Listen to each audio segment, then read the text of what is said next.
Hi everyone, my name is Laura. I work at Foodlink as a nutrition educator, and today we're going to be making one of my favorite bean recipes, refried beans. So I have some of our standard ingredients for refried beans. I'm actually using canned beans today. I had a can of black beans, our low sodium Goya brand, and the recipe that I'm using calls for about 1.5 cups of beans, so I'm using this large can, so I'm actually doubling this. So I have almost 3 cups of our canned black beans here, and I rinse those off to get rid of any excess sodium.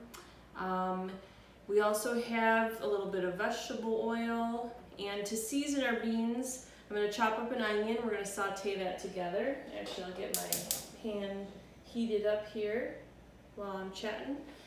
And to flavor our beans, I have some ground cumin, some chili powder. I actually got this from the Mexican grocery store. It's delicious. And some garlic powder. If you have fresh garlic, you could use fresh garlic. But really any spices or seasoning that you want to add to this would be delicious. If you don't have any dried herbs or spices, I find these to be delicious just with the sauteed onion. It adds a nice sweetness to the beans. So I'm going to get started with just chopping up our onion first. So I grew up eating refried beans. It was very much a staple in my house. My grandpa's family is from Mexico, and my father's family is from Italy, so there wasn't a week that went by that we didn't eat a big pot of beans and a big pot of sauce. So I'm just going to chop up my onion. Just a nice rough chop. And of course, the smaller we slice and chop our onions or vegetables, the faster they cook, right? All right. So I'm going to get these sauteing. You want your onions to get pretty soft. So the way you do that is about 2 tablespoons of oil, because I'm doubling this recipe, remember? The way that you get onions nice and soft is you cook them at a fairly lower temperature. So I have my heat about medium. You still want to hear a little sizzle when you put them in the pan though. But what you want to do is sweat the onions. If you've never heard that funny term for cooking vegetables, it really just means that you want them to come up to enough temperature that they start to release their water, but not high enough that they actually get a crispy brown coating on them, because that coating, that caramelization, gives the onion texture, and it adds flavor too. But in this recipe, we want the onions to get nice and soft so that they almost melt into our beans. So that's why we want to cook them in kind of a lower to medium temperature. If you were going to be adding fresh garlic to this, you'd want to wait until your onions got very soft before you added your garlic. And you could saute these for about 4 to 6 minutes or so. If you have longer, if you're doing other tasks while you're letting these cook, you could take longer to saute them too. But you just don't want them to get any brown color on them. You want them to almost become translucent, where you can almost see right through the onion. All right, it's been about 5 minutes. My onions have been sauteing, and they're nice and soft. If I wasn't making a video right now, I would probably saute them a couple more minutes, but I'll spare you the time.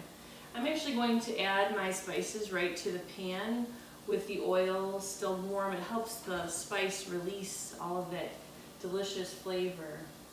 So I'm going to add some cumin. You could measure these if you want. You could put about 1 teaspoon or so of cumin. And remember, we're doubling this, so we have almost 3 cups of beans to flavor with what we're adding here. I'm going to add 1 teaspoon of our chili powder. If you like spicy food, I do, but my daughter doesn't. You could certainly add some red chili flake or cayenne pepper or spicy Mexican chili or anything spicy that you have on hand. Go ahead and add that. Add about a teaspoon of our garlic powder. Oh, that smells really yummy. So I love using refried beans in all different ways. They're great as a dip if you want to use for a dip for tortilla chips or vegetables. Refried beans are amazing as a side dish. If you make roasted chicken and some rice and have some refried beans on the side. They're delicious inside a tortilla with some scrambled eggs even if you wanted to have that for breakfast. Really anything that you want to add some delicious flavor and some creamy texture to.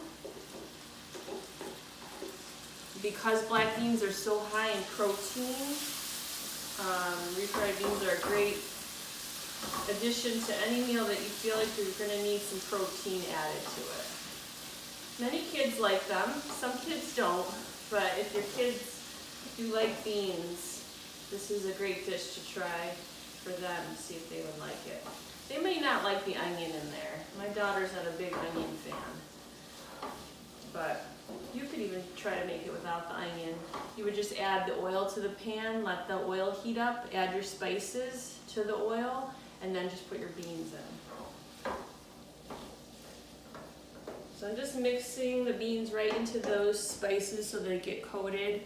I did keep some of our cooking liquid right in the can, so I'm going to pour a couple tablespoons of that in here. Sometimes if I have some vegetable stock or chicken stock, I'll add like a 1/4 cup to a 1/2 cup of that to my beans. That's what my grandma used to do. Her chicken stock would add a lot of flavor to her refried beans. But you just want some type of liquid, because what we're going to do, I just turn the heat up. We're going to bring this up to kind of a bubbly boil, and then I'm going to turn it down to a little bit of a simmer. We're just going to simmer these. Obviously the beans are already cooked, so what we really want all those ingredients to do to just kind of come together, get happy together, and then we're going to mash them. All right, everyone, these are our refried beans. They've been cooking for about 10 or 15 minutes. They've gotten pretty creamy, and I've been using the back of my spoon to kind of just push down on them and mash them a bit. I added a big sprinkle of Parmesan cheese because it adds a nice salty component to the dish. If you don't have any Parmesan, don't worry about it. I like to use Parm because that's what my grandmother used to use because it was the only cheese she had available. But if you have some cheddar or Monterey Jack and want to add just a sprinkle of cheese, that'd be great. Obviously not too much, because really the goal of this recipe is to have lightened up refried beans. But make sure you taste your beans. If they need a little bit of salt, add a sprinkle of salt, some cracked black pepper, and you should be good to go. I hope you enjoyed this recipe. Until next time.